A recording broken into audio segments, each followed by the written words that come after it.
زنک او زنک لابای مادر جان من گوش کن کارم بزه بار انا ما تلفن ما کشتم زنک ما خومیرم من کم ترک کارم جغله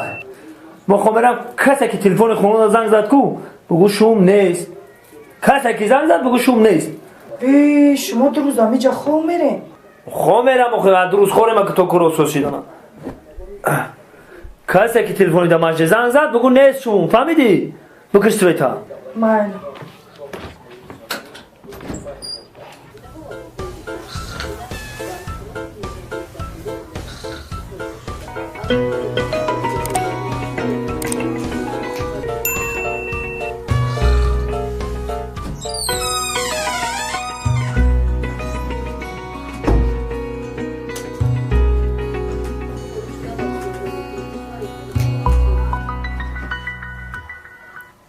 الو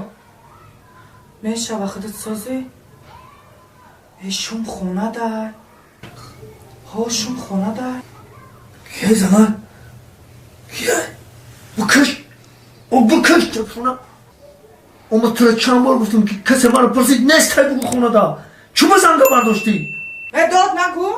این تلفن تو دانه بود کی ده بود با؟ ما ده بود من باینم گوش من بکش تلفن تا گوش که دختری جون همین پیشی دختر افرستیم تیمو سوز گپ بزن خیلی شد چند دختر میبینه و اتخاذ میکنم نه من نرمال نمیستم که دوست میشم روز پیس حدادی نکمالی چیزی گفت جواب ده نترس دل نزنه فهمیدی؟ رو آن اومدم اما برو بسامونوش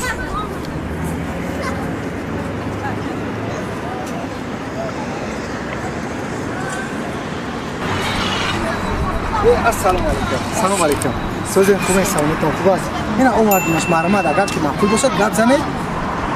ما برای توی اومده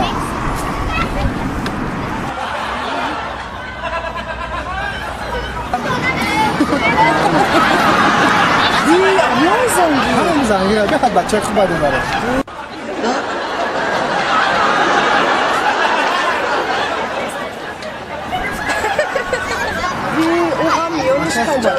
داغمش کجاله دیگه آدم نیفتین ما ایره نمیگیره وای کجاله نیست وای پروستا سیمی تلفونش کرده